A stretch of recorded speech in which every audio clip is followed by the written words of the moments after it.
adhere to the Mayan calendar, which predicts the end of time to occur on the 21st of December of 2012.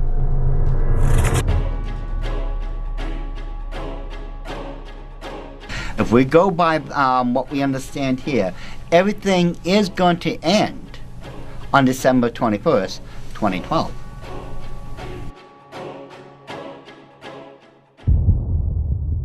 Prophecies warning of an impending doom. Are we being plunged into an era that's been talked about more than any other time? Is this a last chance of repentance, or is it just another false prediction of the end? But if not the end, could it be the fulfillment of one of the most controversial prophecies of them all, the rapture?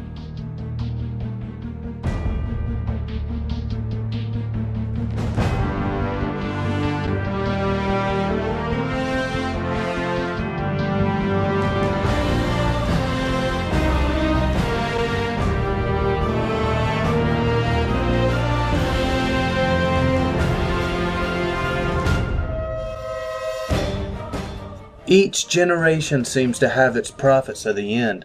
An Assyrian clay tablet dating as far back as 2800 BC reads, "Our earth is degenerate in these latter days. There are signs that the world is speedily coming to an end. Bribery and corruption are common." But what signs and wonders sets our time apart from all others? Furthermore, some claim it's not an end but a new great awakening, the final piece to a global religion. But as one rises, one falls. Then where is the place for Christianity? We should have a world government, but only when the Messiah arrives. He wrote, and literally, any attempt to achieve world order before that time must be the work of the devil. Well, join me. I'm glad to sit here at the right hand of Satan.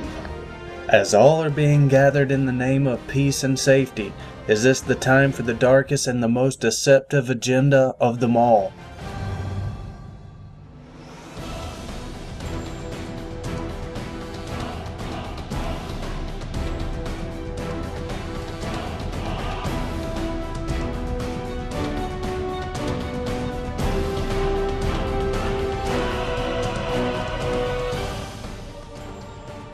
Are all the prophecies pointing towards 2012 a mere coincidence? Or are we headed for another Y2K scare of the end?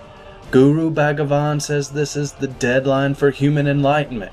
Perhaps we are at the next great step of human evolution to bring about the next spiritual era as New Age teachers proclaim. However, some scientists recommend that this is no more than a great galactic alignment. Or could this be the cornerstone for what many people have been working towards for centuries, the Great Atlantis? Dan Brown hints that this is the transformation of consciousness, but can we put our faith in the quatrains of ancient predictions? And are all these prophecies pointing to an ultimate truth, or a great deception against the Bible?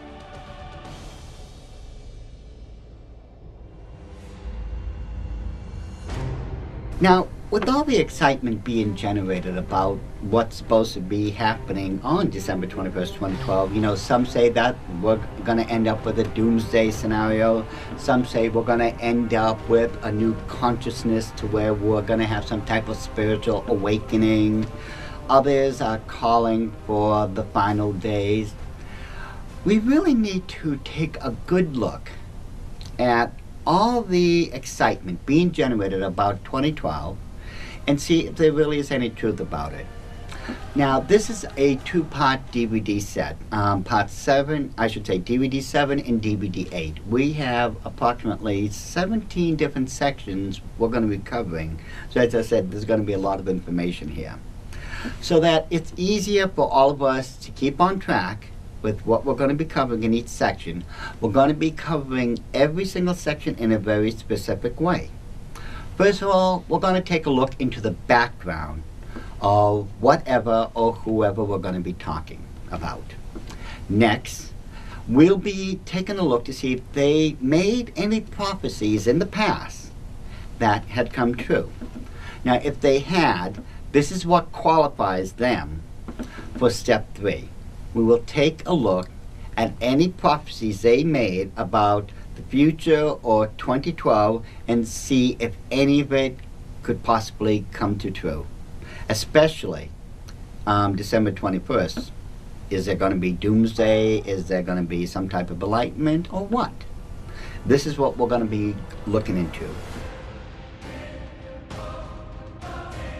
Out of the 28 major cultures around the world, we all seem to be pointing towards one civilization in Central America for all the end-time answers, the Maya.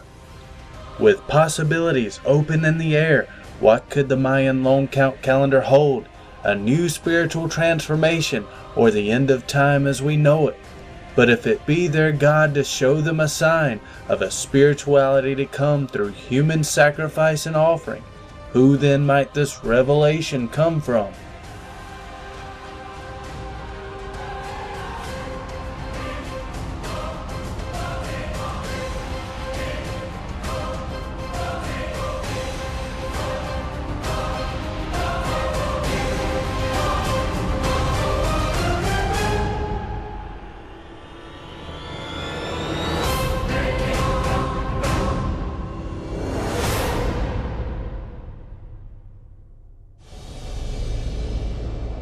The Mayans were a Mesoamerican civilization that started around 600 to 900 AD. They were located in the region of Mexico in South America, known as the areas of Belize, El Salvador, Honduras, and Guatemala. Now, the Mayans themselves were phenomenal architectures. One of the biggest buildings, which was a pyramid, that they had ever built was known as Chichen Itza. And Chichen Itza was built with certain astrological things in mind. You see, the Mayans, they didn't just understand time, they were obsessed by it. When they built Chichen Itza, you could actually measure the fall and the spring equinoxes with it. On the side of Kukulkan itself, the great pyramid, on the fall and equinox, the shadows would play an optical illusion and form a giant serpent that would go all the way down the side and connect to a serpent head at the bottom of it. This serpent is the formation of one of the major gods of the Maya, Kukulkan. The whole ceremony was based upon Kukulkan coming down from the sky and descending to the earth, and then there would be a cycle that would be completed. This ceremony goes on to this very day. We have learned through various carvings and the writings in the Mayan codexes that their advanced knowledge of time and space led to meticulous designs and creations of their temples of Kukulkan, the supreme deity of the Mayans. And we see, again, as I said, a number of examples of a highly sophisticated form of hieroglyphs. And this, in fact, would be one of the hieroglyphs, an actual pictoglyph, if you want to, of Kukulkan himself. Their codexes were burnt and destroyed in these fires by Catholic priests who didn't realize just what type of level of sophistication that they were looking at. These hieroglyphs are absolutely amazing, and the pictoglyphs that go along with it. As I said, in the case of the Dresden Codex, here again we have more pictoglyphs. When we apply their knowledge of time and space, we understand the mathematics and the level of sophistication that was used to create this temple in Chichen Itza, which is dedicated to Kukulkan. The Mayans are known for their brilliance in architecture and mathematics, and not only a culture interested in time, but obsessed by it. With 28 cultures around the world, and all known for a doomsday scenario, there's only one that sets a specific date of December 21st, 2012, and that's the Mayans. We go into, let's say, the Aztecs, the Toltecs, the Olmecs, the Incas, and such. The reason they would be viable sources because their calendar is based on the Mayan calendar. And then we're also going to be covering sections throughout this two-part DVD set in which we'll be talking about the Hopi Indians, the Cherokees, and other Native American Indians who also base their calendars from the Mayan itself. One thing, as I said, I want you to remember is that they are the only ones that came up with a specific date. Now they could do this because they were a very sophisticated people. And what amazes me to this very day is how many people think that just because these people lived way back when, such as, like the people in Egypt or Mesopotamia or the Sumerian cultures, people think that, oh, well, those people were just, hunter-gatherers. They had, they could barely understand, sticks and stones to take down their prey with. No. These people were highly sophisticated, and I do mean sophisticated. When we look at just the their writing system itself, it's a hieroglyphic system, which is just as sophisticated as the ancient Egyptian hieroglyphs are. As a people themselves, they were incredible farmers. They had a high level of commerce and trade. They were also warriors, artists, and as I said, their writing system, it took us forever to finally understand it. But their systems of the way they did things, as it says, it reeks of a very high-cultured, very sophisticated civilization. And one of the proofs is, as I said, look at the Great Pyramid of Chichen Itza. Chichen Itza dominated the region as a religious center, cultural, and a ceremonial center. And Dr. Marquis would go on to explain how one of these ceremonies would be human sacrifice, that most civilizations that worship the sun in any format would be practicing human sacrifice.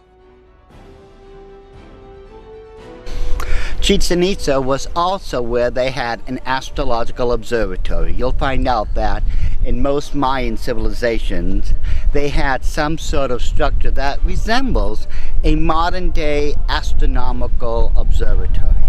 And this observatory was known as a caracal. It's because of these caracals, which had different slits all around them, that they could measure the Venus cycles, the equinoxes, and other celestial events, such as solar eclipses and other things that would really aid in their understanding of the heavens themselves, which would help them devise one of the most sophisticated calendars in all of recorded history. The building of Chichen Itza has 4 sides, and each side with 91 steps that equal to 364, and the top of the building represents the 365th day of the year. The optical illusion with the shadow of the serpent connecting to the head of the Kukulkan shows their incredible ability of precision. In the year 1519, Hernando Cortez arrived in Mexico as the first conquistador to reach that area of South America, where he would meet the Aztec and the Mayans for the first time. He really wasn't there for, let's just say, to shake hands or anything. The conquistadors were conquerors. They were looking for gold and valuable and land to claim for Spain and for the king and so on. Now, because of a Mayan prophecy that had been written down, and this is one of their prophecies, they had expected one of their major deities, Kukulkan himself, to come back 1,000 years later. Now, what I mean by 1,000 years later, when Hernandez himself, Hernandez Cortez, had made it to the empire, 1,000 years before that, Kukulkan was supposed to have left the Mayan Empire to return to the sea. But the promise was he would come back in 1,000 years. 1,000 years later, well, Hernandez Cortez shows up, and everyone thinks this is Kukulkan. Now, if you look at the carvings of Kukulkan and the pictographs of Kukulkan, he was really different than the Native American Indians in that part of the world. He was not dark-skinned, he was white, according to their description. He would have blue eyes, according to their prophetical descriptions again, and he would come back 1,000 years later, according to this prophecy on this time. Well, he shows up, and it's one of the greatest cases of mistaken identity in all of history. And it really was, because, as I said before, the problem was the conquistadors were not there to welcome anyone. They were conquerors. And the proof of the matter is that within 50 years of the conquistadors being there, 90% of the Mayan Empire had been completely wiped out. And to make matters worse, and again, folks, I want you to understand, when I bring in the Catholic Church, I want you to understand I'm not Catholic bashing here, but I'm giving you the whole truth of it. The Catholic priests and everything and missionaries that came along with the conquistadors disapproved of the Mayans in a major way. They did not like their lifestyle. They disapproved their culture, saying that they were heathens and all this. And of course, they, in my opinion, I believe that they were correct when they said that they disapproved of their rituals of human sacrifice. You know, the Mayans, when we're talking about human sacrifice, we're talking about children, slaves, prisoners. All of them were being sacrificed. But in the Mayan eyes, this was necessary because the sun itself was supposed to have been a living entity, and it needed blood, human blood, to sustain itself. So for them, this was a natural way of life. This was just the way the cycle of life rotated. You know, you needed to feed the sun. The sun fed you through its rays, sustained the land. Kukulkan would descend from the heavens and complete these cycles. So it was a necessary thing because in their culture, in the Mayan culture, the great gods formed man out of blood and corn. They would ground the corn and mix it together. And this is how man was formed. And it's to this very day that corn is considered one of the most sacred plants in the Mayan tradition. This is what we were created from. You will not abuse corn in any form or fashion. This is just the way the Mayans saw things.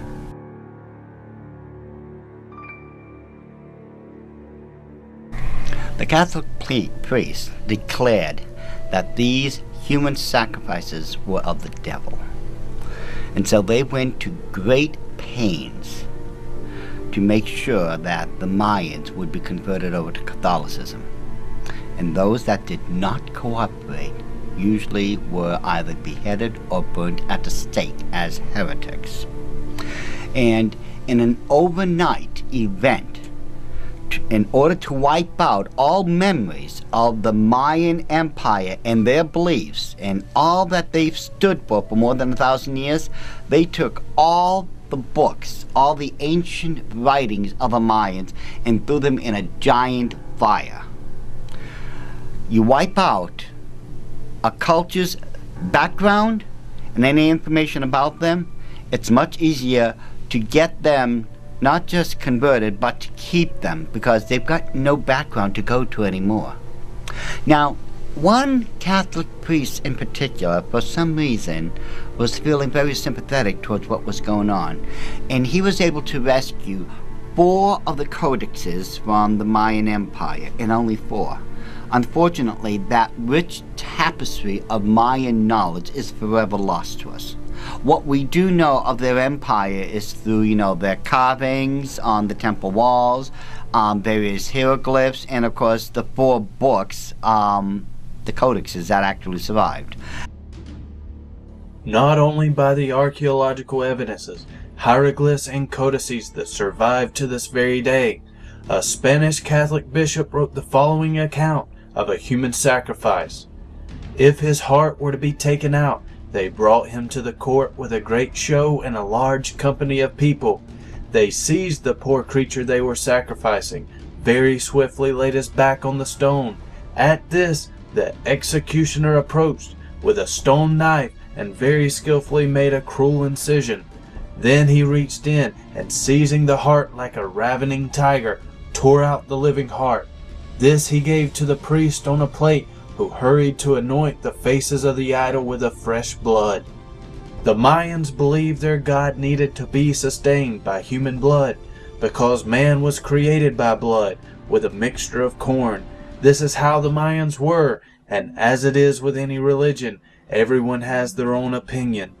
Interesting to say at the least, considering how sophisticated the Mayans were. Something odd did happen.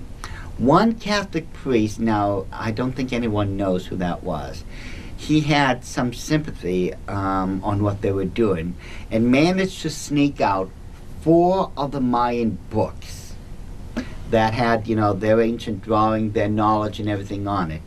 And eventually they ended up in different museums around the world. Those 4 books, one is known as the Dresden Codex, the Goya Codex, the Madrid Codex, and the one that's in Paris, the Paris Codex. Now, it's when we go into these particular 4 books that we find out that there was supposed to be some type of doomsday scenario coming. Now, written on long pieces of paper made from the inner bark of big trees. And some of these codices measured up to 22 feet in length, and they'd fold them like an accordion. But can you imagine writing on something that just continued for 22 feet long? It's incredible. And yet, the Catholic priest said that these writings, these hieroglyphs, were works of the devil. Yet European scholars knew that there was more to these codexes than just met the eye. Now, as I said before, it took quite a while to decipher the ancient language and hieroglyphs of the Mayans. But it was 1739 that Johann Gutzer, who was the head of the Royal Saxon Library in Dresden, found one of the codexes. Well, that one in particular, it's known as the Dresden Codex. He bought it from a private owner, and it was put in their library in Dresden, Germany, and it just sat there and gathered dust. I mean, it literally speaking, it sat there till 1880, till a man known as Ernst Forstermann, who found the codex, just sitting there, covered with dust, and he did an exhaustive study into this particular book.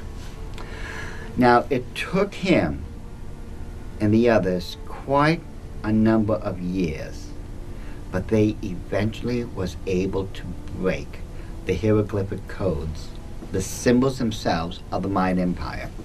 And this is where, of course, they discovered in the writings themselves now that they had a very sophisticated level of astronomical predictions. As I said, eclipses, lunar cycles, the Venus cycle, and they could predict I don't know how many different astrological things thousands of years down the road, because they understood time and how it worked, at least on a level that we're just beginning to understand. The Mayan culture has approximately 20 different calendars, but one in particular rises above them all and deserves our attention. A combination of 3 in 1, the long count calendar is broken down into 18 months of 20 days, but the last 5 days to equal the 365 days of the year are considered to be very unlucky days. Unless of an emergency, you were not even to leave your own home. It is now reported that their calendar is 1/10,000th of a second more accurate than our own, and only the atomic clock is proven to be more accurate. Now, the second calendar The first part of the calendar, as I said before, it's known as a Hob. This measures the 360 days. Now, there's a second part to this calendar, as you can see. It's known as the Tolkien. It consists of 20-day cycles through 13 times. In other words, 13 times 20 comes out to be 260 days. And every single section has a specific measurement to it. In other words, they took time itself and started understanding that there were cycles to it, things that could be measured. And one example would be like the gestation period of a pregnant lady would be 260 days. This was something that they saw, something they understood. So we're looking at a 260-day cycle here now, because this is what life tells us. This is one of the measurements they went by. This is how one of the ways that they created their calendar. And another thing that they did with their calendar, each day of the Tolkien that we're just talking about, those sections, they were used to give the names of someone who was just born. They would use it also to determine what was the best time for a battle, best time for marriages, and as I said, they could use it for their astrological observations also. Now, the whole thing comes out to be what's known as the calendar round or the long count calendar.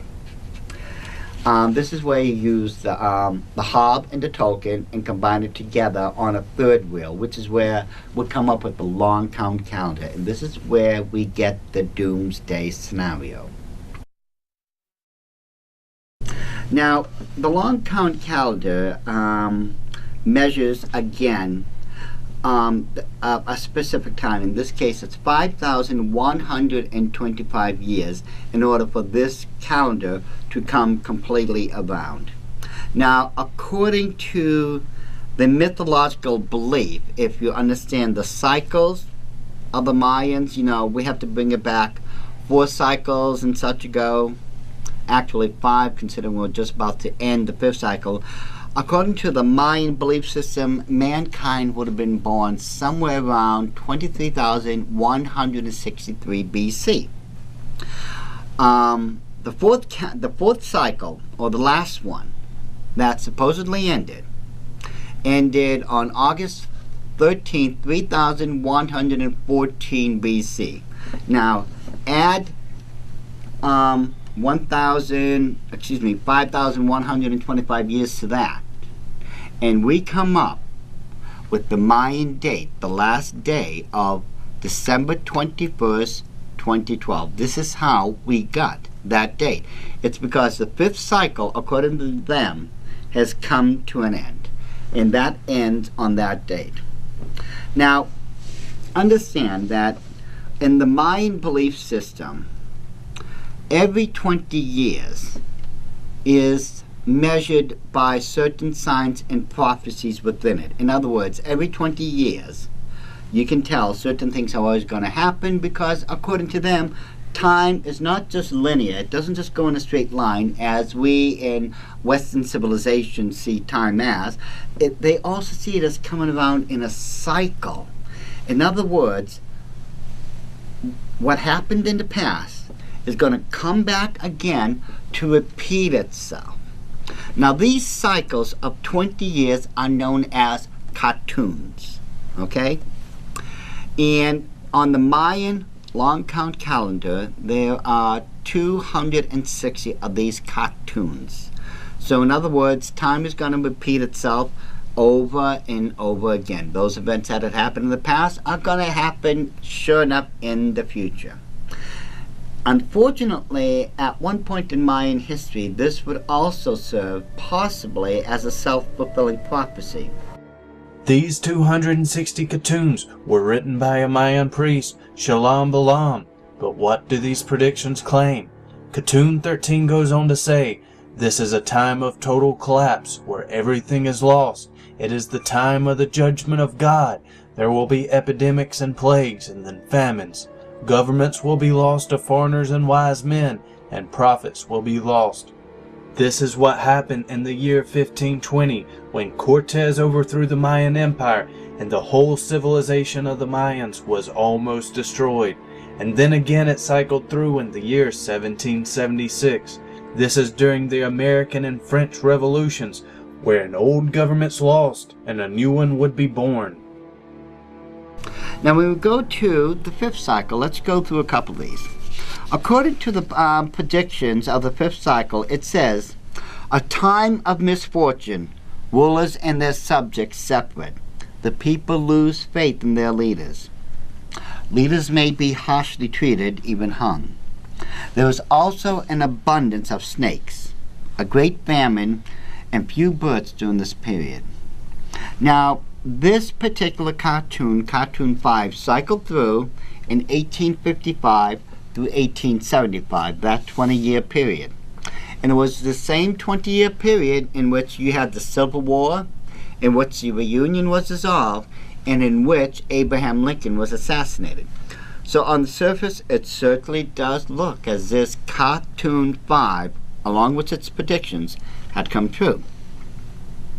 Now, Cartoon 8 saw the destruction of the Mayan Empire.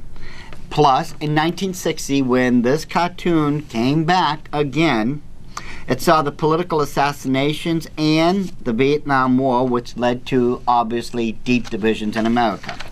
Now, accordingly, the cartoon said, a time of demolition and destruction among the governors, an end to greed, but much fighting.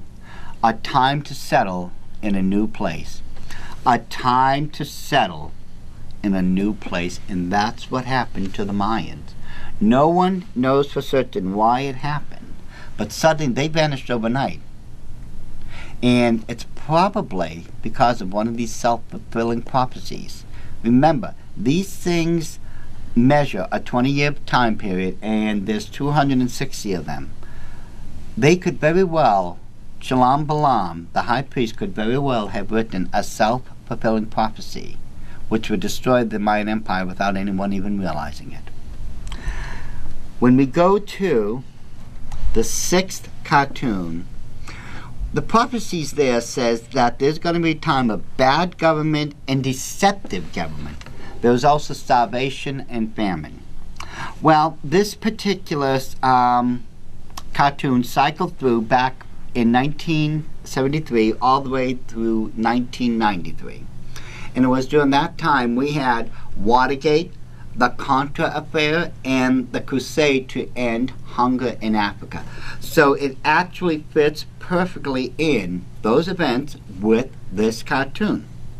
And when we look at Cartoon 4's prediction, it calls for the supreme deity to return to the earth and usher in a new era. And would you like to take a guess at when this supreme deity is supposed to arrive? If you said December 21st, 2012, that would be true, because according to Cartoon 4, it cycles all the way through from 1993 all the way to the end of 2012. So we could very well be seeing the predictions of Cartoon 4 happening right here before our very eyes.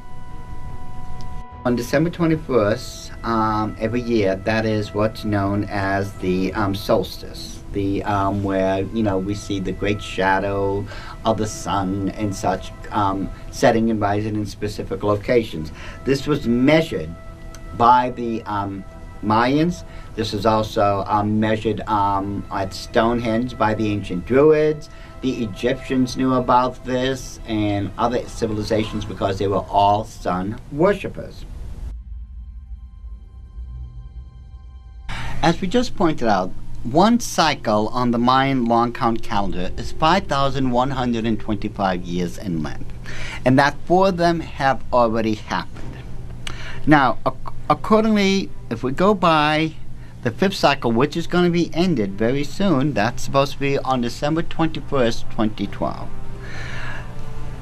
Do we know this is going to happen for certain? We're not positive. No one could be positive of that. But one thing that is interesting, we look at this 26,000 year cycle that we're passing through right now. That's the exact length of time it takes for the precession of the Earth to happen. In other words, the wobble. See, the Earth does have a wobble to it, and you also see that it bulges out at the center because of the forces of gravity. But how could the Mayans understand this precession, this wobble of the Earth, correct itself every 26,000 years?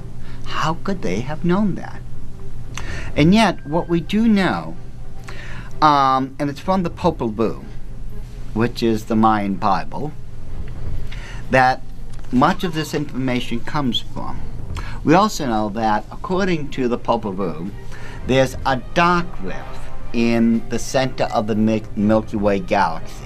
Now, according to the understanding of the Mayan system, this dark rift, which is in the middle, as I said, of our own galaxy, this dark rift is actually the entrance to the underworld. This is where our planet, along with the sun, is going to be perfectly aligned with this dark region of space in the center of the galaxy. And this happens, this astrological event happens only once every 26,000 years. Again, the Mayans' calendar was so sophisticated they could point out where the moon, the sun, planets, galaxies and such would be aligned on specific dates. And here we have, whether it's a coincidence or not, the precession, the wobble of the Earth, will correct itself on December 21st, 2012, as it faces the dark rift, the dark center of our galaxy, along with the sun, which will be in perfect alignment with it. So everything will be perfectly aligned with this dark rift, the underworld, according to the Mayan civilization, which is supposed to occur on December 21st, 2012. And this is where we get the story of the hero twin myth. You see, it was believed that First Father, as he was called by the Mayan Empire, was challenged to a ball game by the Dark Lords of the underworld. Well, First Father took up the challenge, but when he arrived in the underworld, instead of the game being played, the Dark Lords betrayed him and had him murdered. Well, his sons, who became known as the hero twins in that myth, rescued their father by playing this ball game and defeating the Dark Lords. And after they did that, they were able to resurrect First Father. Now, it's interesting that when we look at the ball court in Chichen Itza, it looks like a physical representation of that myth itself, because the ball court itself is that long ball court that we find in the story. The two opposing sides are trying to hit this one ball through the circle in one of those walls. There's two circles, one on each side of the ball court. The idea is you have to hit that ball without using your hands through the circle. And whoever put the ball through that circle would win. Now, that circle represents the center of the galaxy where First Father went through to play this ball game. And it was at the center of this dark rift was where First Father was supposedly murdered. But after this game was played between the Dark Lords and the twins, this is where, and after they were able to bring First Father back. So this is why they had two different teams. And usually these teams were made up of people who had lost some battle to the Mayan empires. In other words, they were slaves or warriors that just had been brought and taken.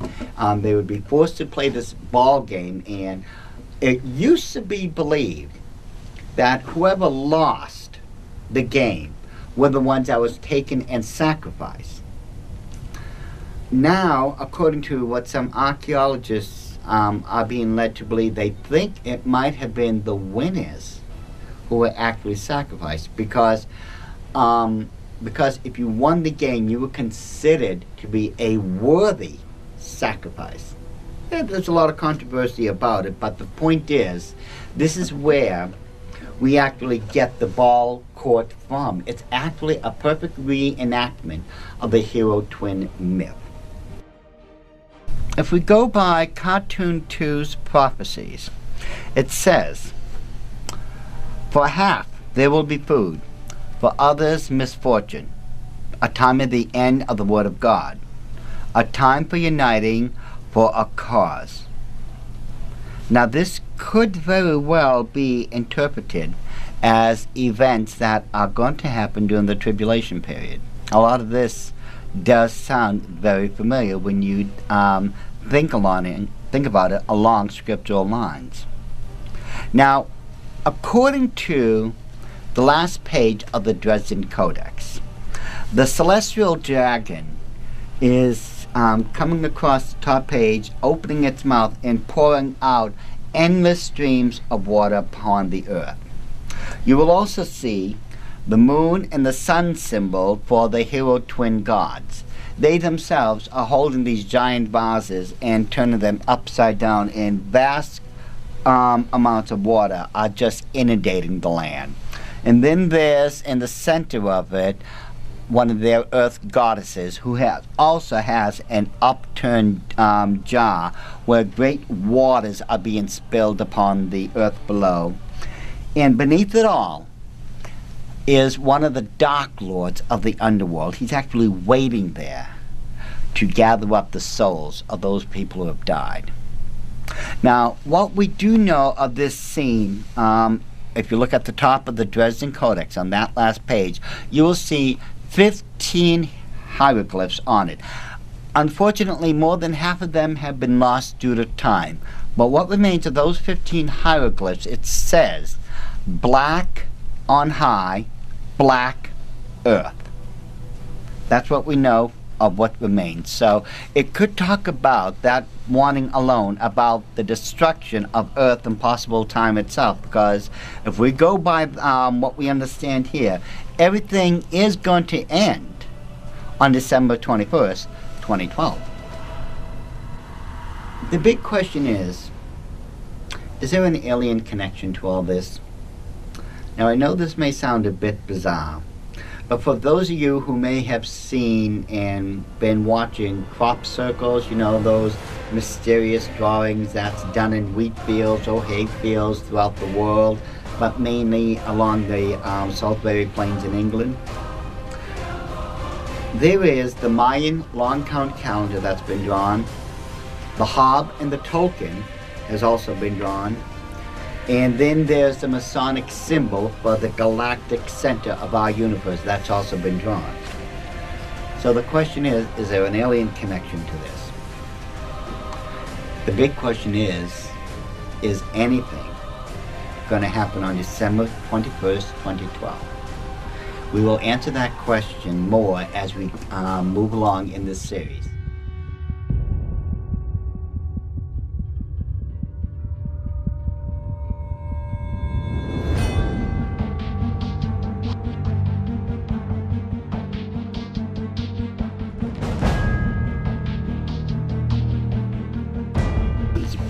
Now, it was somewhere back in the late 60s, early 70s when I first started hearing about the plans that the Illuminati had for 2012.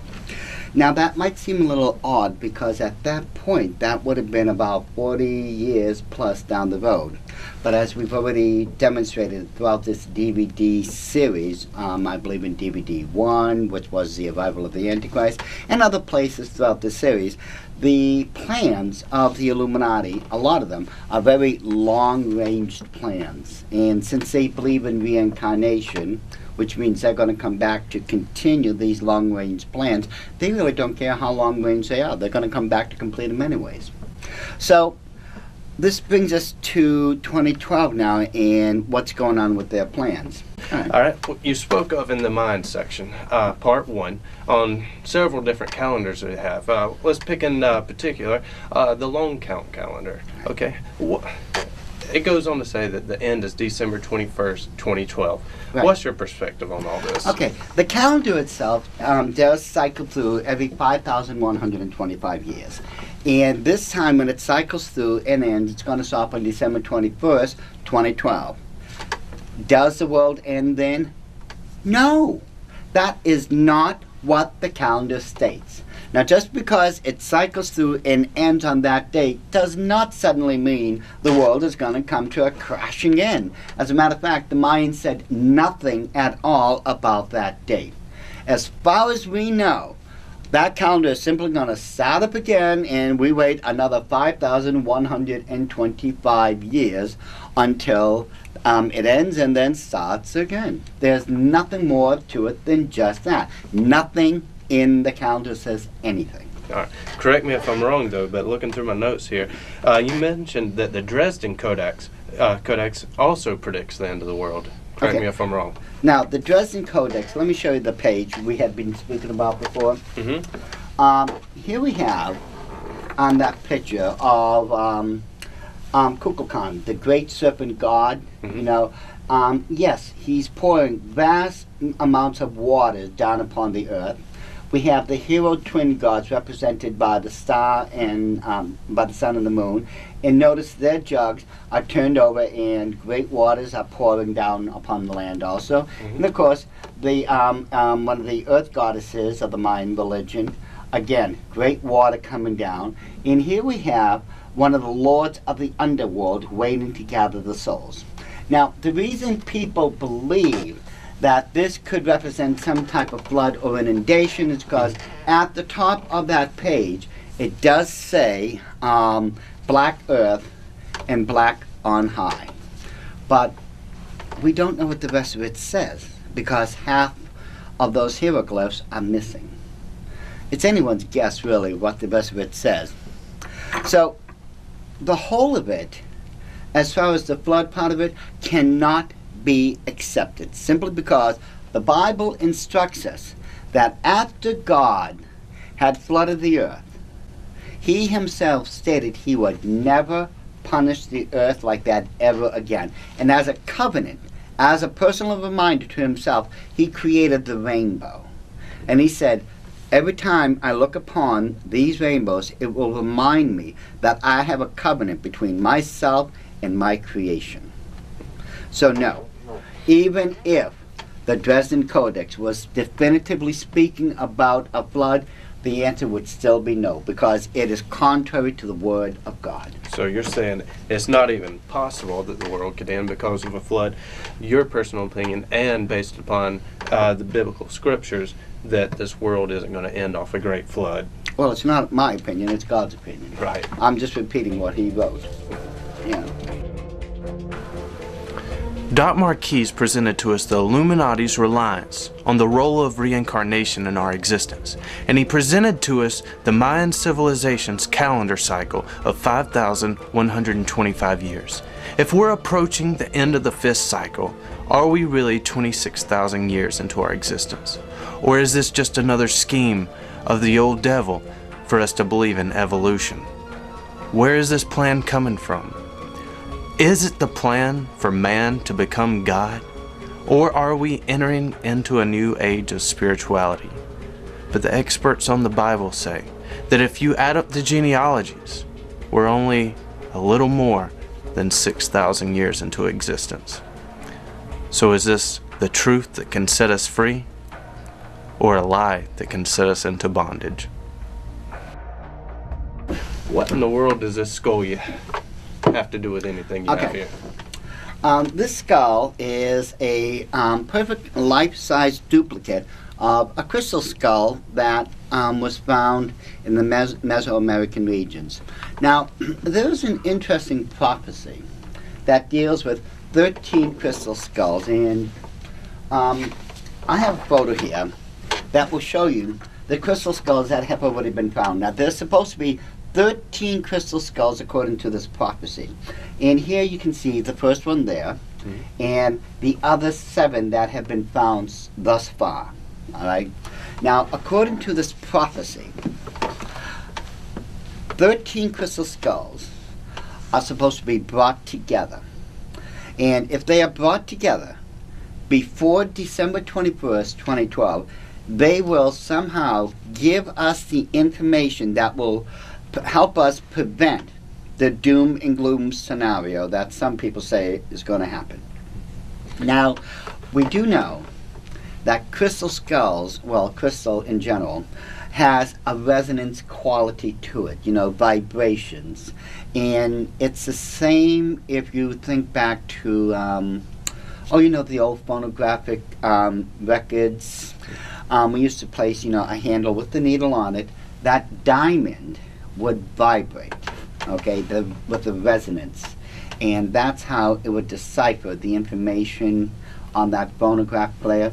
So we know crystals, and scientists are already experimenting with this in a big way. We know crystals, because of their resonance, their resonant quality, they can store information. Now, there are some very, and I must say, wild claims going about right now, that some people have taken crystal skulls and they've been shining light through it, and supposedly they can see these images or symbols, and supposedly they're saying this is the knowledge that we're supposed to be looking for.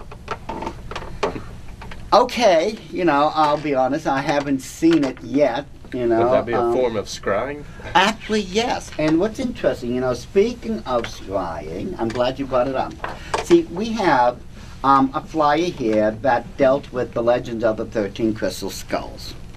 Now, again, they consider that these crystal skulls have and store all this hidden knowledge and information from possible aliens and all this type of stuff. Okay? All right. And picture you in this one right here. All of these 8 schools, but you mentioned 13. Has all 13 of them been found, or is this the only 8 right here? No. Only 8, as far as I know, have been found. But about 6 months ago, I heard that there's a possible 9th one that has been located. Now, I'm still waiting on the information on this. But if that 9th one is found, it's going to be really interesting, because that means a lot of people are desperately scouring around the earth to try to find these other 5 missing ones before, supposedly we have doom and gloom. Okay. But let's just assume for a second, all 13's found by different people. We bring them together, but then what? What's next? I mean, what happens if we bring them all together? Well, that's just it. No one knows for sure. We're not even sure of the placement. What some people are saying, we were supposed to put 12 in a circle, excuse me, the 13th one in the center, and somehow maybe some type of Indiana Jones things is supposed to happen here, and maybe lights and a laser show begins, who knows, and maybe all the information suddenly bursts out in a 3D or 4D holographic images and everything. But no one knows, because the truth of the matter is there's absolutely no information about this. Now the story is interesting, because the first crystal skull that was found in the early 1900s, the very turn of the century, right around there. It was only after that was found that someone, somehow, I don't know how, came up and showed what the ancient prophecy stated about 13 crystal skulls. And again, here we have another problem, because we don't know which came first in this situation, the chicken or the egg. We don't know if the prophecies were made first and then they created the skulls, or if the skulls came and then someone wrote about the prophecy. No one knows.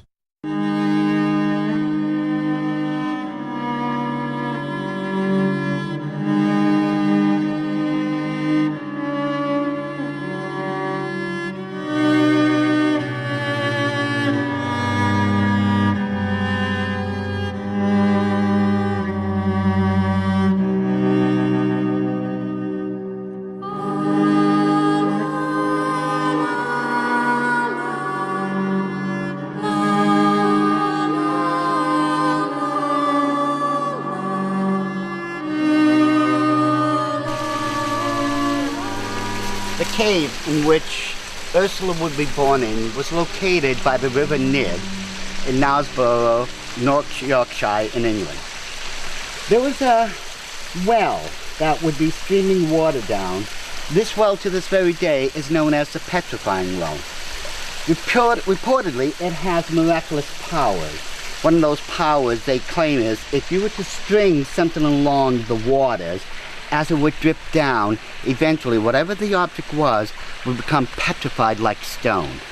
You would then take this object home and it would act as some type of blessing or good luck symbol for you. But this would be the area in which, during the middle of a thunderstorm, Ursula Southhill, who would eventually become known as Mother Shipton, would be born.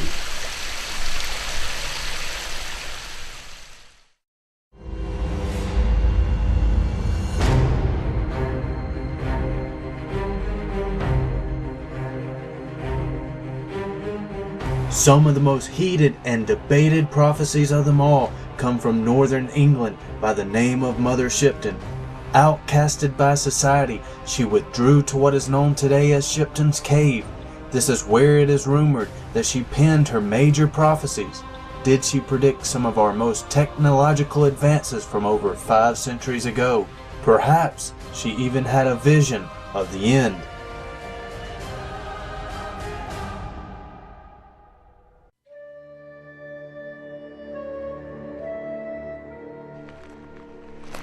The extraordinary circumstances revolved around the birth of Ursula Southhill would serve as a hallmark for the rest of her life, because the rest of her life would indeed be most bizarre.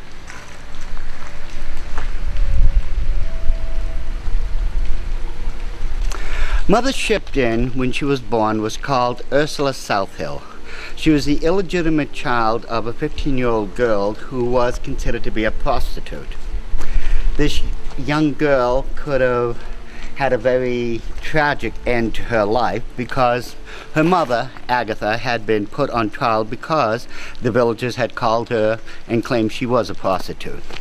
However, Agatha was a very strong-willed and determined young lady. When faced by the judge who was making these accusations against her, she looked straight at the judge and said, "How can you accuse me of these crimes when 2 of your own servant girls are pregnant and also unwed like I am?"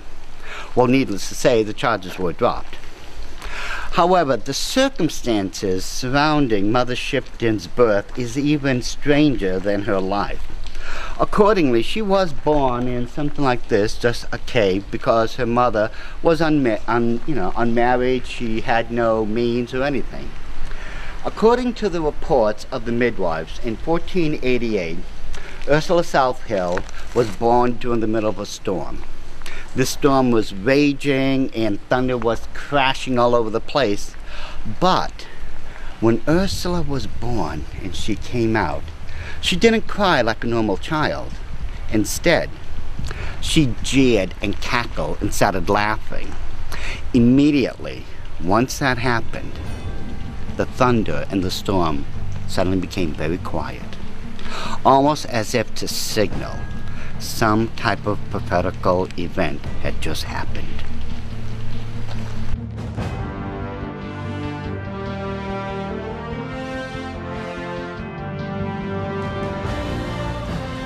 At an early age, Ursula demonstrated that she had unusual powers.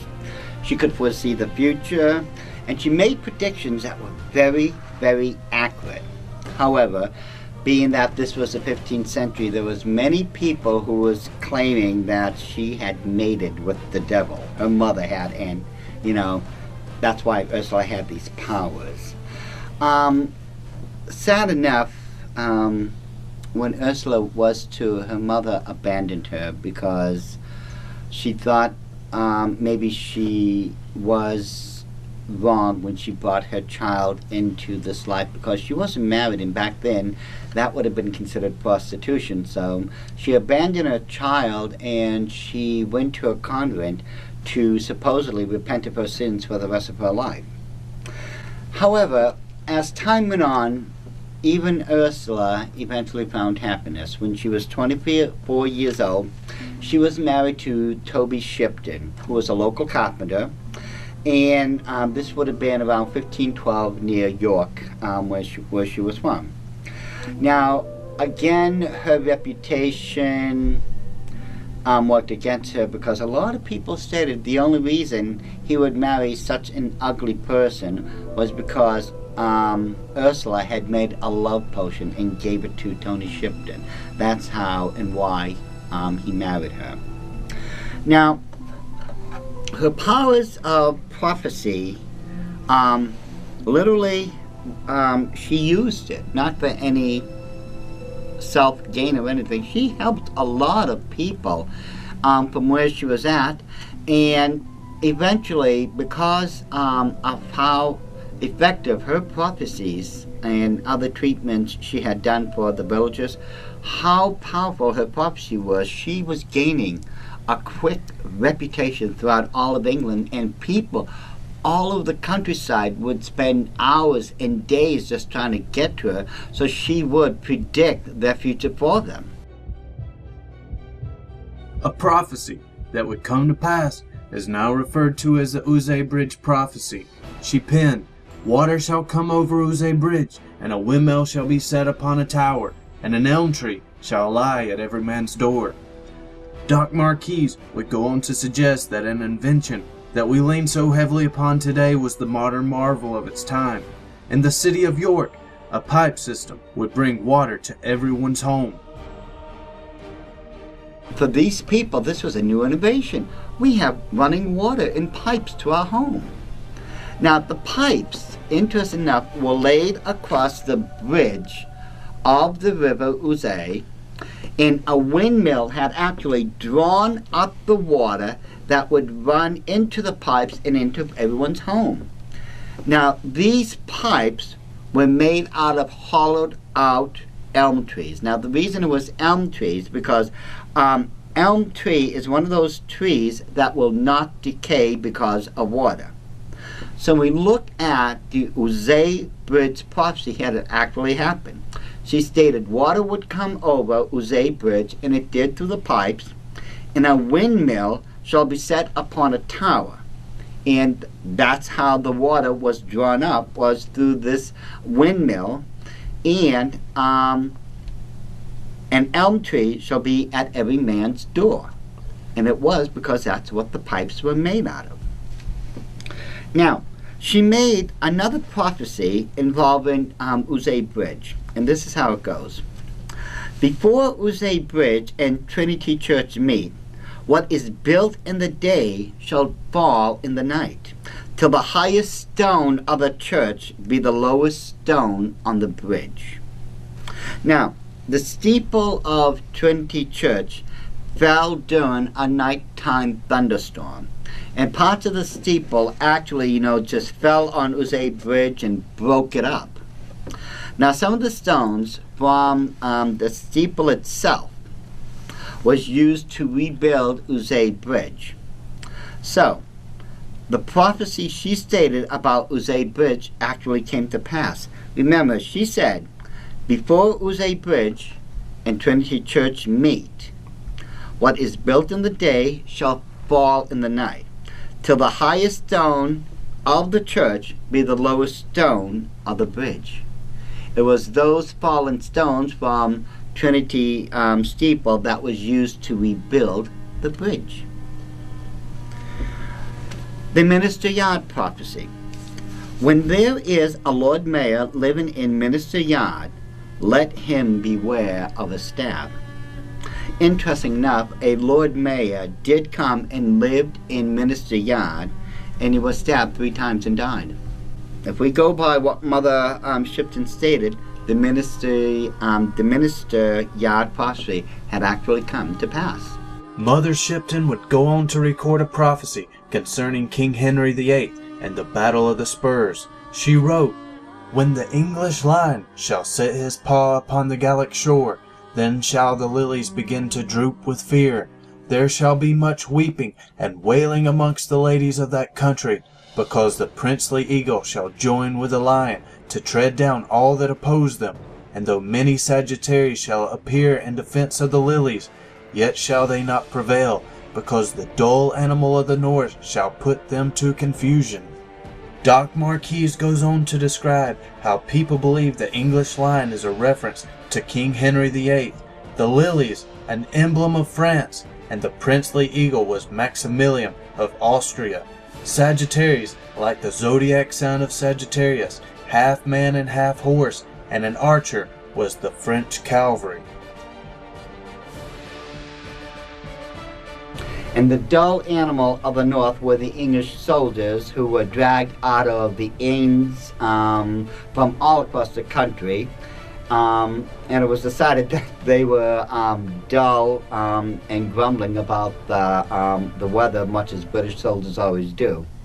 But when we look together at the whole of this, we find out that all of it actually does line up with the prophecy of the Battle of the Spurs.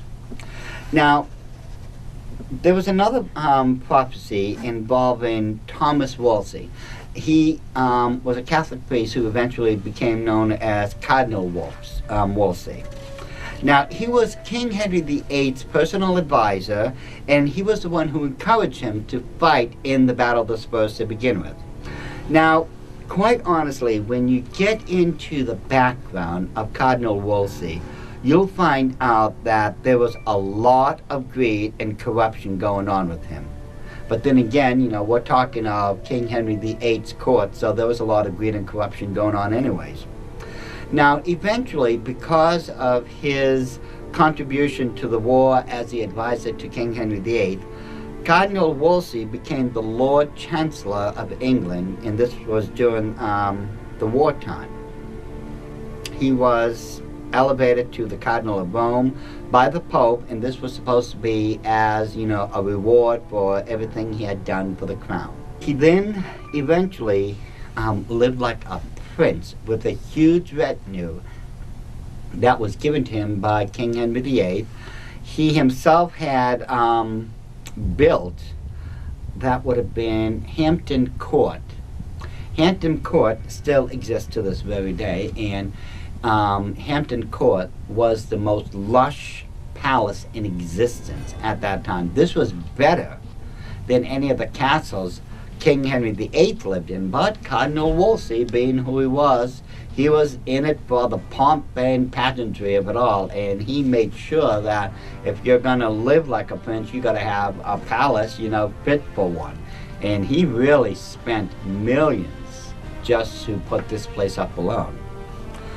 Now, Mother Shipton's prophecy against him goes as follows, and this was against Cardinal Wolsey.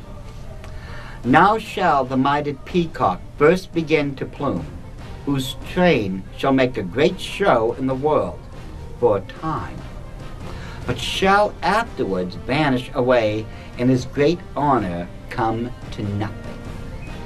Now, in another prophecy against Cardinal Wolsey, Mother Shipton said this, that he would see the city of York, but never enter into it.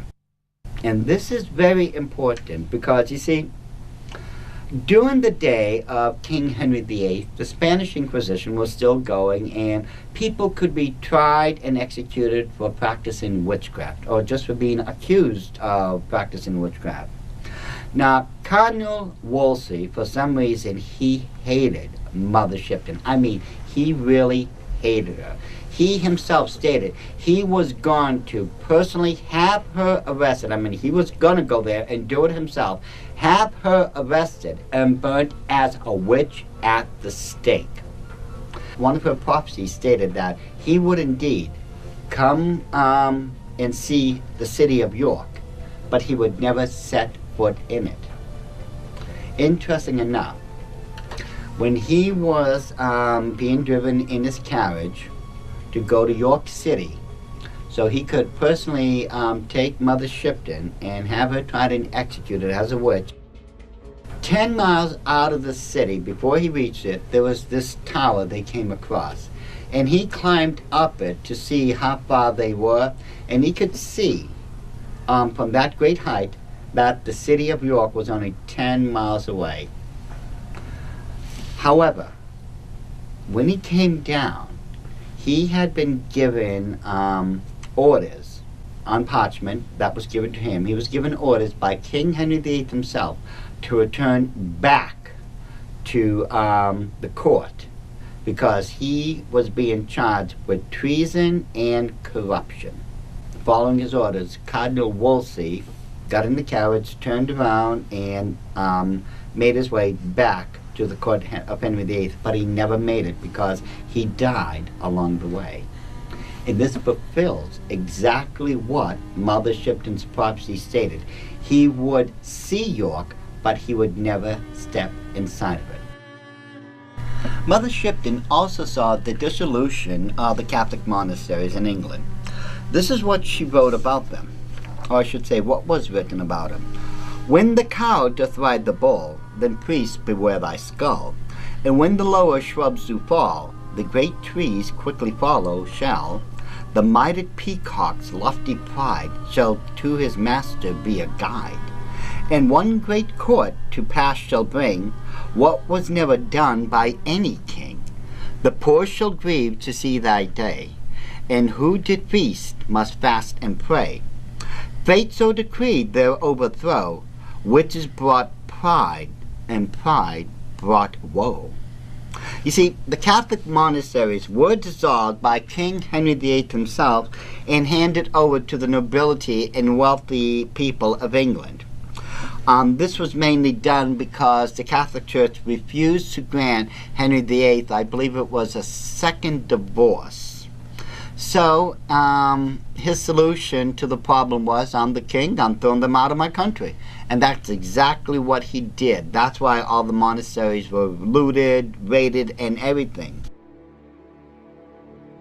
Mother Shipton also foresaw her own death in 1561, and it is thought she was buried in unconsecrated ground somewhere on the outskirts of York.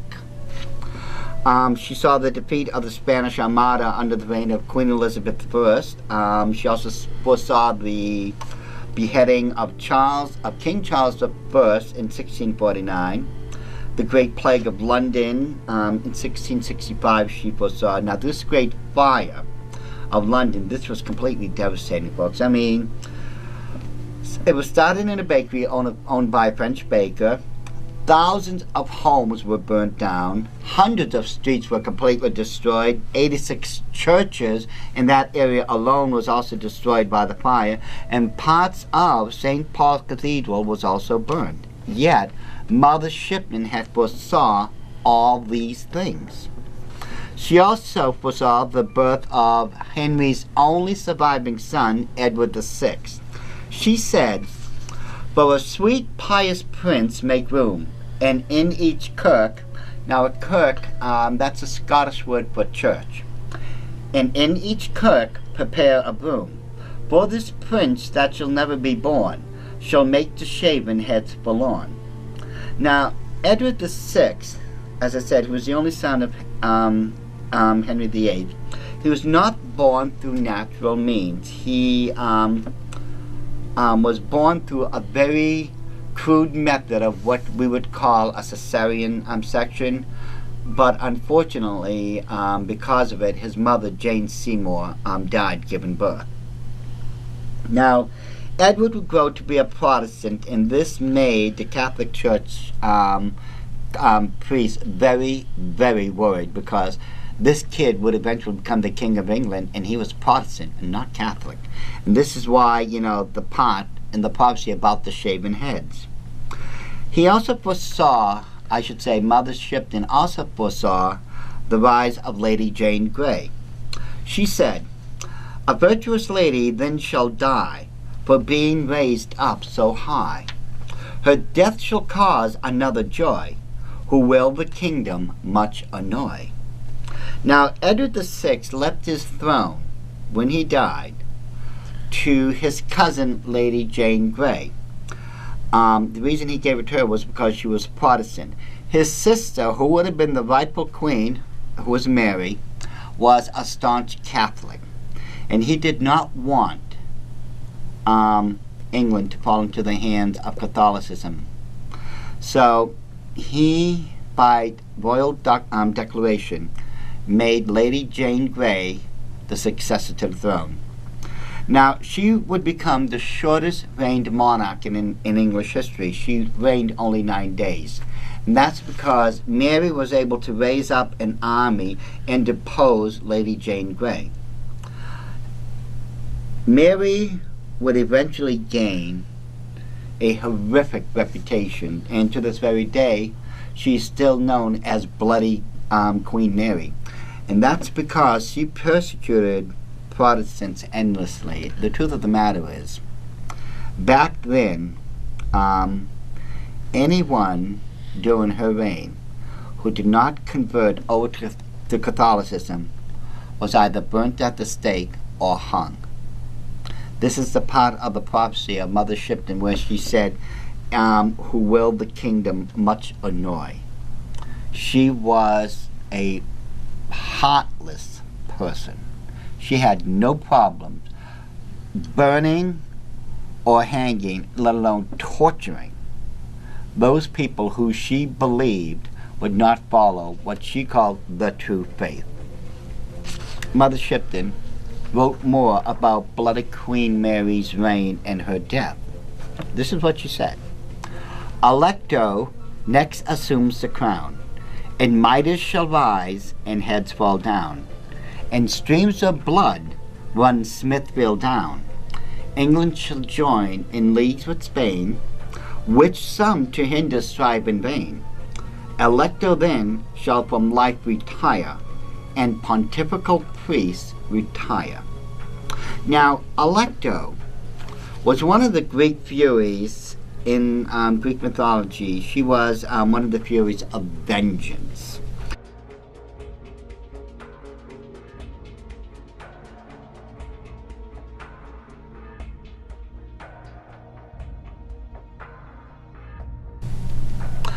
Those Protestants who were martyred and executed were murdered on an area in England, a particular field known as Smithfield Down, just as Mother Shipton stated.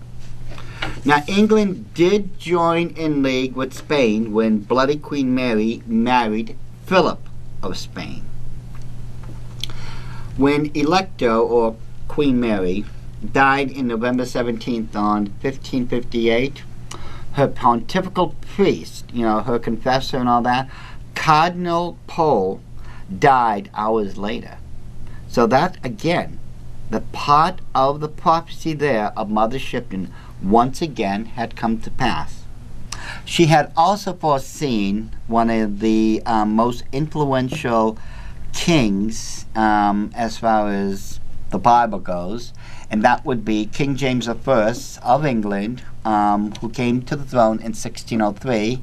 And by the time 1611 had come, the great scholars who had come together had created what we now know, in God be praised, what we have nowadays as the King James Bible of 1611. Was Mother Shipton referring to the end times as the Bible proclaims? She foreseen technological advances followed by great destruction for the earth. She wrote, "Carriages without horses shall go, and accidents fill the world with woe." Could this be referring to automobiles and possible car accidents? She penned as well, "Around the world thoughts shall fly in the twinkling of an eye." Is this speaking of television and the internet? Also, underwater men shall walk, shall ride, shall sleep and talk. Possibilities assume this is speaking of submarines. Even more she wrote, "In the air men shall be seen, and white and black and green." Could this be referring to airplanes? When boats like fishes swim beneath the sea, when men like birds shall scour the sky, then half the world deep drenched in blood shall die. Flee to the mountains and the dens, to bog and forest and wild fens. For storms will rage and oceans roar, when Gabriel stands on sea and shore. And as he blows his wondrous horn, old world dies and new be born. Now, the timing is what we need to take a good look at here, because once all these technological advances happen, the next set of her prophecies are supposed to come true. She said, for the next part, half the world will be drenched in blood. Now, could this be the great martyred period that's going to happen during the tribulation period? It also says, men shall flee to the mountains, and according to the scriptures, Matthew chapter 24:16, Mark 13:14, Luke 21:21, because of the great martyrdom that's going to happen because of the Antichrist. Once he sits upon the temple of God, he's going to proclaim himself to be God in the Temple Mount on Jerusalem himself. So, we know once these events happen, yeah, there's going to be great martyrdom, but just like Mother Shipton's prophesizing. Or is it? And then the third thing we really need to take a look at, she also says that Gabriel's horn shall be sounded. Mother Shipton's prophecy, when it comes to just this section alone, is very, very interesting when we line it up with the Holy Scriptures. Now, Mother Shipton had another prophecy, and she wrote down, for 7 days and 7 nights, man will watch this awesome sight. The tides will rise beyond their ken to bite away the shores, and then the mountains will begin to roar, an earthquake split the plain to shore, and flooding waters rushing in will the flood and land with such a din. And all these things are prophesied in the book of Revelation. She also goes on to say, man flees in terrors from the floods, and kills and rapes and lies in blood. And spilling blood by mankind's hands will stain and bitter many lands. Man forgets and smiles and carries on to apply himself. Too late, for mankind has earned deserved fate. Now, these events could be the pouring out of the wrath of God during the tribulation period. She goes on to state, and in some far-off distant land, some men, oh such a tiny band, will have to leave their solid mount and span the earth, those few to count. Who survives this, and then begins the human race again. Now, could these survivors, the very few in numbers that you just mentioned, could these be the people that are saved during the tribulation period time and make it all the way to the end?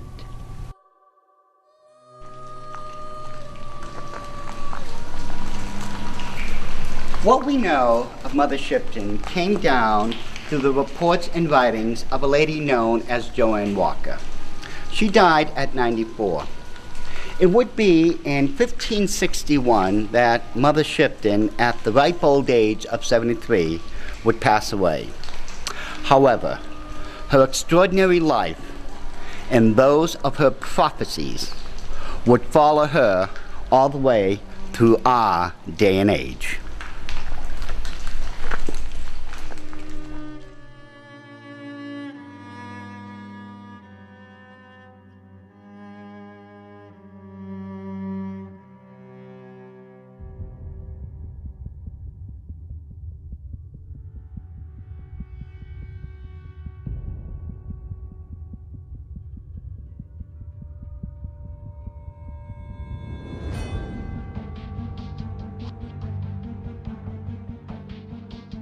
Well, Mother Shipton is one of the most intriguing, I think, prophets of all time. She is nowadays, to most people, in our day and age, an enigma. She's really unknown to so many people, and her prophecies were not only accurate, but they were more accurate than just about any prophet, or I should say so-called prophet, like Nostradamus, Edgar Cayce, Jean Dixon, Mother Shipton, 400 or 500 years ago, and she was more accurate than any of them. And And the thing I really like about her is that for a lady who had such a difficult life, she still turned out to be a kind person. And her prophecies, for the most part, actually did come to pass, the ones way back when. Now, she prophesied that towards the end of this day and age, if things were supposed to, the old doom and gloom scenario, if things were supposed to happen, then there would first have to be certain technological advances that we would easily be able to recognize, such as when she talked about horseless carriages and all that, of course, which was the automobiles. Then she also talked about airplanes, submarines, and all this. So that was a definitive marker in time that we were supposed to look out for, because as soon as that happened, shortly after that, we would start seeing this doomsday scenario happen. And part of the doomsday scenario she predicted is that half the world would be deep drenched in blood.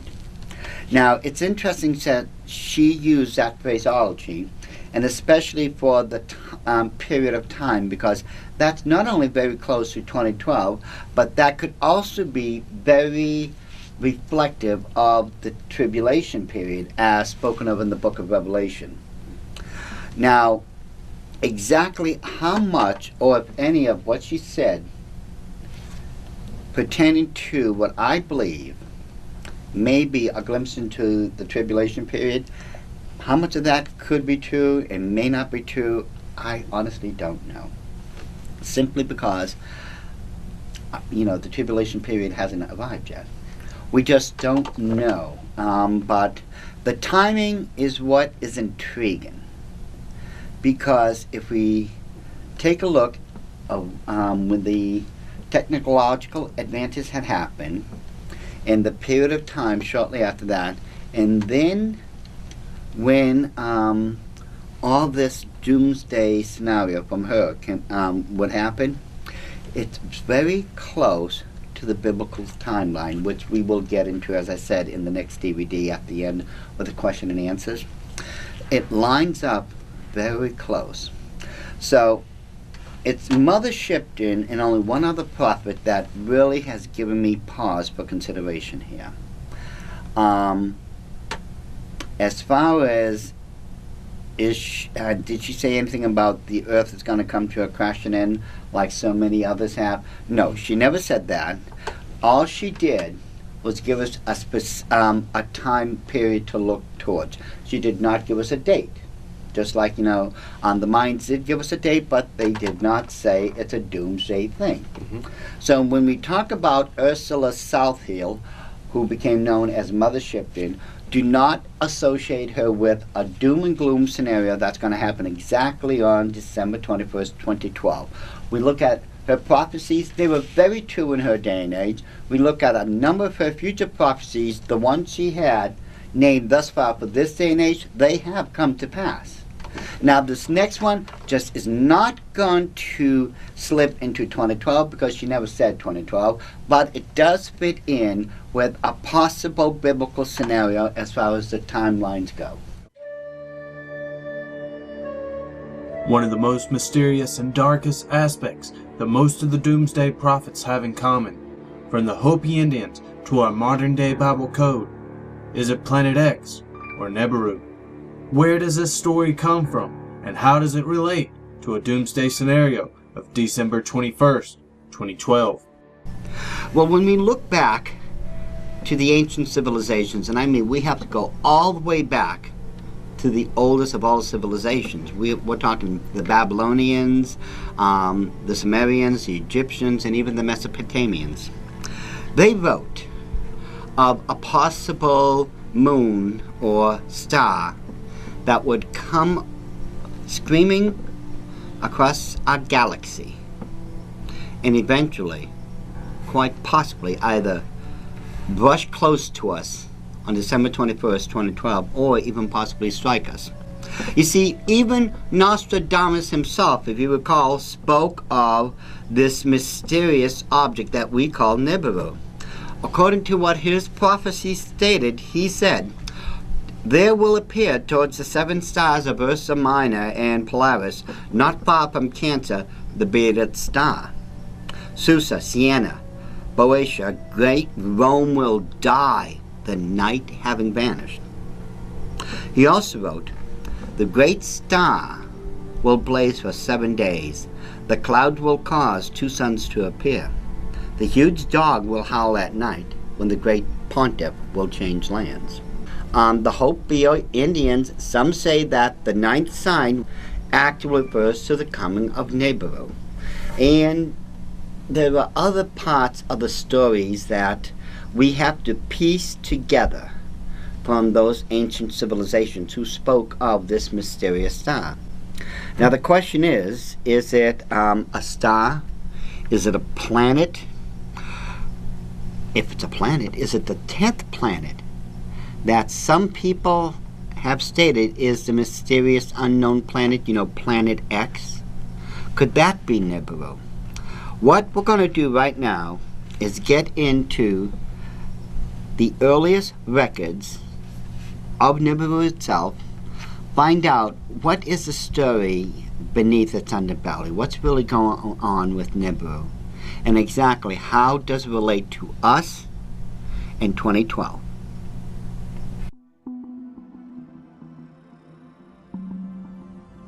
The story of Nibiru was found on Sumerian tablets that dated way back into the ancient civilizations. Now, according to the stories on this Sumerian tablet, Nibiru is supposed to be a planet within our solar system, or what some people now are referring to as Planet X, or the 10th planet. Now, on this planet is supposed to be an ancient race of people known as the Anunnaki. Now, when we look at the Sumerian mythology, we find out that they themselves had a pantheon of good gods and bad gods, and that they came to the earth and created the human race. And when we look at the Anunnaki story, they also came from a planet that was known as Nibiru, or what's translated from the Sumerian as the planet of the crossing. And the reason it's called that is because it actually crosses through the path of Earth's orbit in relationship to the sun. And this is where we may also find another connection. You see, the Anunnaki was supposed to resemble a race of lizard-like people. And you can see the correlation here when we refer this to possible UFO sightings and lizard-like men who are races or alien races within these UFO vehicles. But we shall cover that later on in this DVD series. Now, when we go once again to the Assyrian and to the Babylonian stories, we find out that Nibiru is referred to in their culture as Marduk. Marduk was supposed to be a great hero of epic proportion who was the only one who could tame and defeat the ancient dragon, a 5-headed or 6-headed beast known as Tiamat.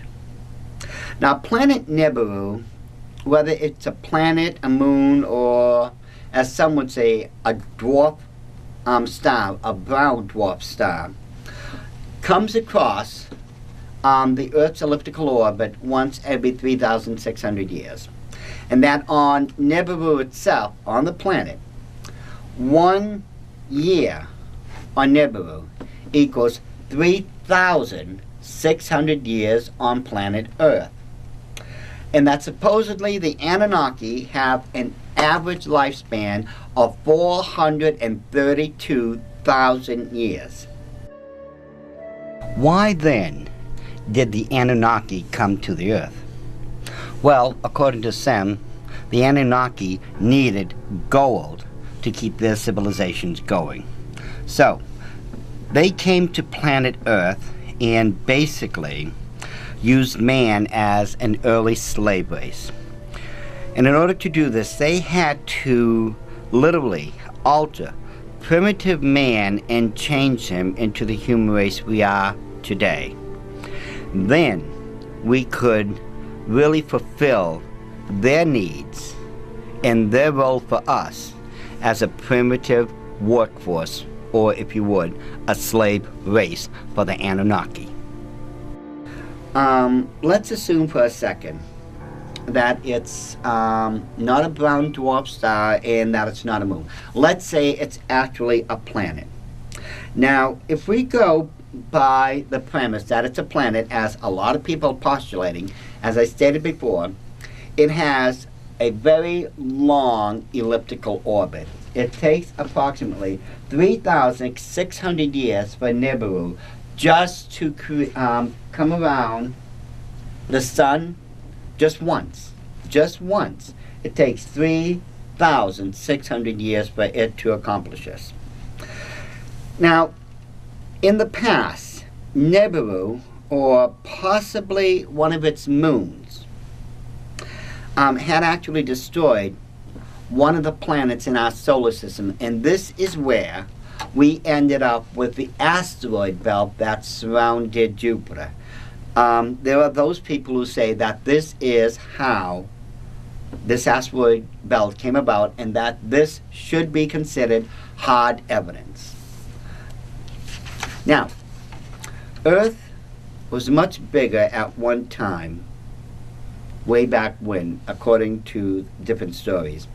And one time in Nibiru's crossing, it came so close to us that literally Earth was split into two pieces, and that what was left of the Earth after it had been split came back because of gravitational forces and formed a much smaller field, through gravity, and that what was left was just a smaller version of Earth.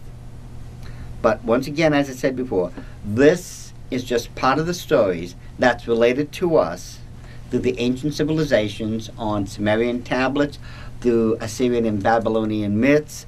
This is how, basically, we get the story of Nibiru and all that it entails. If Nibiru is going to arrive even close to the Earth at any time soon, we're going to feel the horrific effects of its arrival even before it's within our neighborhood. Accordingly, there will be felt massive tidal waves, possible earthquakes, volcanoes will erupt with a vengeance because Nibiru is getting closer and closer. And all civilization as we know it is going to be thrown into an absolute state of pure chaos because Nibiru has arrived. Now, does this explain the unprecedented amount of volcanic and tectonic activity that's been felt over the last year? Who's to say right now? But some would say this is only true because this mysterious moon, this Nibiru, is coming closer. Now, if we are to trust our eyes, according to a number of photos which I have come across, Nibiru is on the way.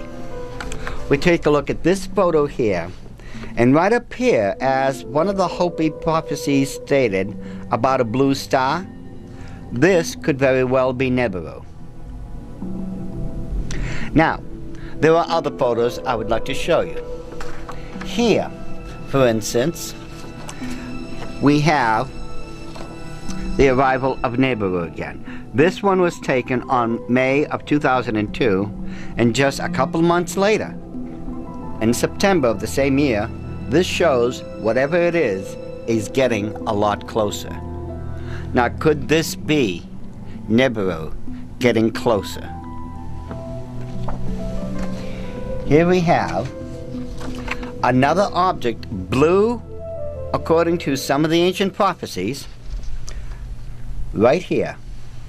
Some say this is Nibiru. Now, if we look at it in a larger version, whatever it is is huge.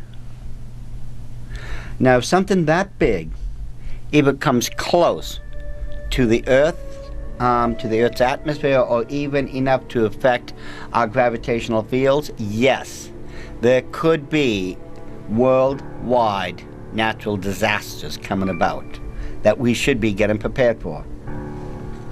Now, during one of the eclipses in which the sun was being blotted out, we could see up here, because the sun was no longer shining, what some people are actually calling the arrival of Nibiru. So you see, Nibiru could very well be on the way. But is this really Nibiru, or is it something else? And if it's something else, what really is it?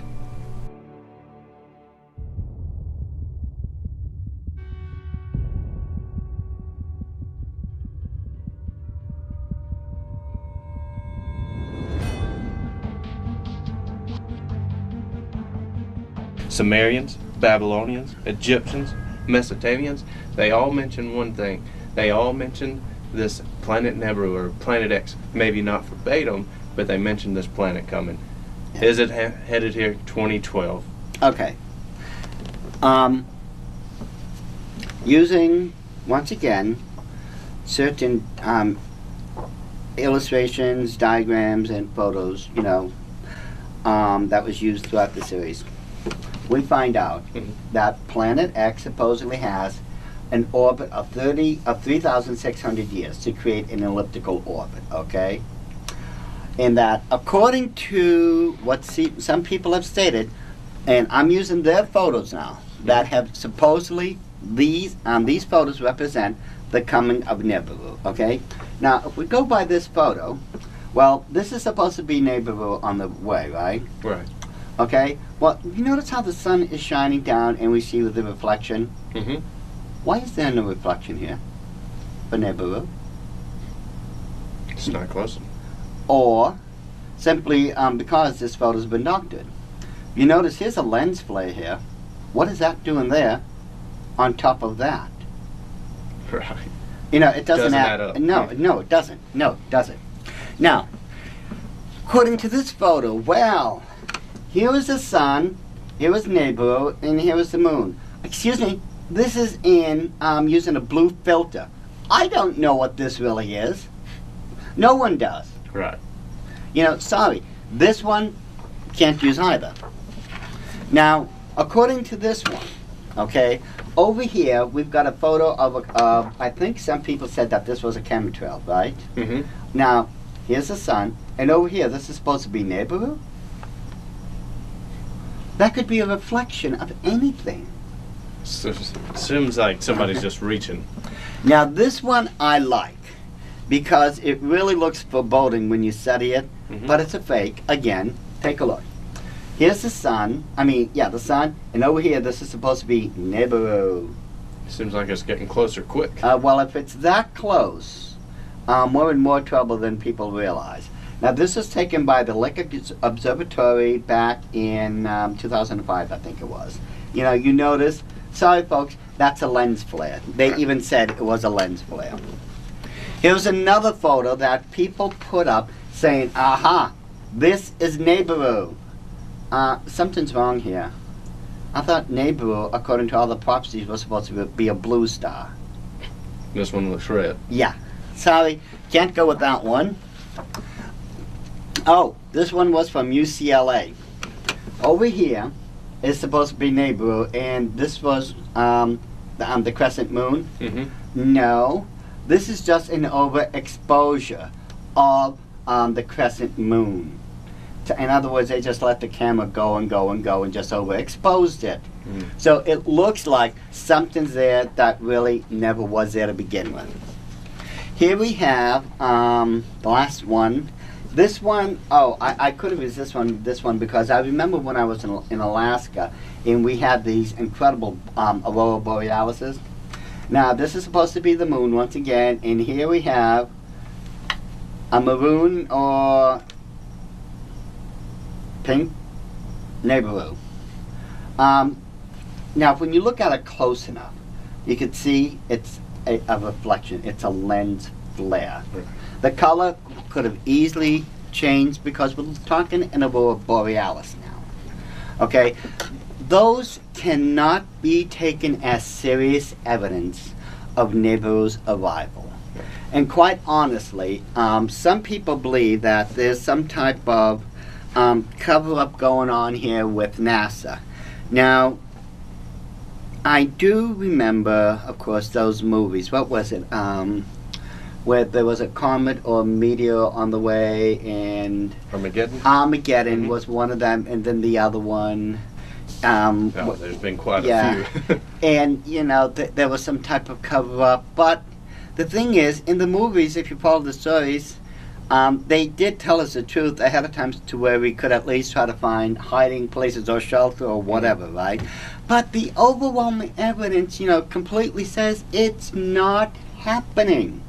I know I'm not the one that's the past in the Illuminati, but it seems like there's a whole lot of organizations and people falling into the mold to hyping up this, to really pep about the doom and gloom. It's another scare tactic of the Illuminati. It's a smokescreen. Now, if they are putting up this smokescreen for everyone to be panic-stricken by the, you know, almost the end of the year in 2012, that means they've got something planned further on down the line.